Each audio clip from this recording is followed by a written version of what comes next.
আসসালামু আলাইকুম বন্ধুরা। আজ প্রচণ্ড রকম বৃষ্টি হচ্ছে। বৃষ্টির মধ্যে আসলে বাইরে কোথাও যেতে পারছি না, তাই চলে গেলাম ছাদে। ছাদ থেকে টাটকা সবুজ কিছু পুঁইশাক তুলে নিয়ে আসলাম। সেটাই আজকে কিভাবে রান্না করেছি আপনাদের সাথে শেয়ার করব। চলুন দেখে আসি। আমি কড়াইতে একটি প্যান বসিয়ে তার মধ্যে তেল দিয়ে দিয়েছি এবং কিছু পেঁয়াজ কুচি ভেজে নিচ্ছি।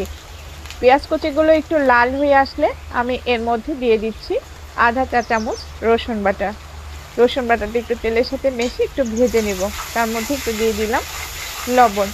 লবণ এবং রসুন বাটাটা আমি একটু ভেজে নিচ্ছি, কারণ রসুনের একটা কাঁচা গন্ধ থাকে। এ পর্যায়ে আমি দিয়ে দিচ্ছি আধা চা চামচ হলুদ গুঁড়া এবং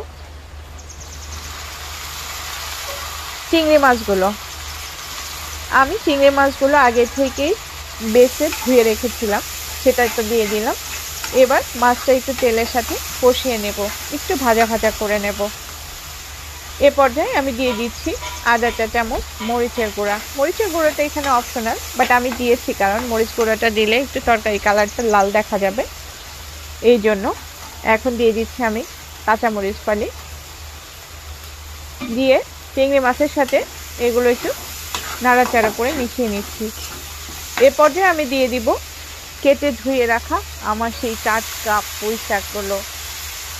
বিশ্বাস করেন, শাকগুলো এত সবুজ ছিল, এত সবুজ ছিল, যেটা হয়তো ক্যামেরা এতটা বোঝা যাচ্ছে না, বাট শাকগুলো দেখে খুবই লোভনীয় লাগছিল, মনে হচ্ছিল কাঁচাই খেয়ে ফেলি। বাট রান্না করার পরে তরকারিটা কিন্তু অসম্ভব রকমের ভালো ছিল, টেস্ট হয়েছিল। এই তো আমি শাকগুলো একটু নেড়ে চেড়ে মশলার সাথে মেখে নিচ্ছি। মেখে নিয়ে এখন আমি বাকি শাকগুলো দিয়ে দিব। দেখুন, আমি কড়াই ভরে কিন্তু শাক দিয়েছি, অথচ বিশ্বাস করেন রান্নার শেষে এটা খেয়াল করবেন একেবারে কমে গেছে, কারণ এটা নিজেদের ছাদ বাগানে কোনো রকম সার ছাড়া তৈরি করা একটা টাটকা সবজি। এই যে দেখেন, প্রথম একটু ইয়েতেই কতটা ইয়ে হয়ে গেছে, মানে একদম মানে মিশে যাচ্ছে, শুধু ডাটা ডাটা হয়ে যাচ্ছে, শাকগুলো দেখাই যাচ্ছে না। এই তো আমি একটু নেড়ে চেড়ে ঢাকনা দিয়ে ঢেকে 2 মিনিট মতো একটু কষিয়ে নেব।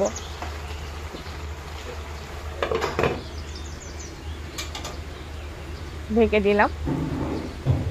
ঢেকে দিয়ে আমি একটু এটাকে কষিয়ে নিয়েছি। এই তো দেখুন 2 মিনিট পরে ফিরে আসলাম, আমার শাকগুলো অলমোস্ট 80% সেদ্ধ হয়ে গেছে। এ পর্যায়ে আমি অল্প একটু পানি দিয়ে দেব।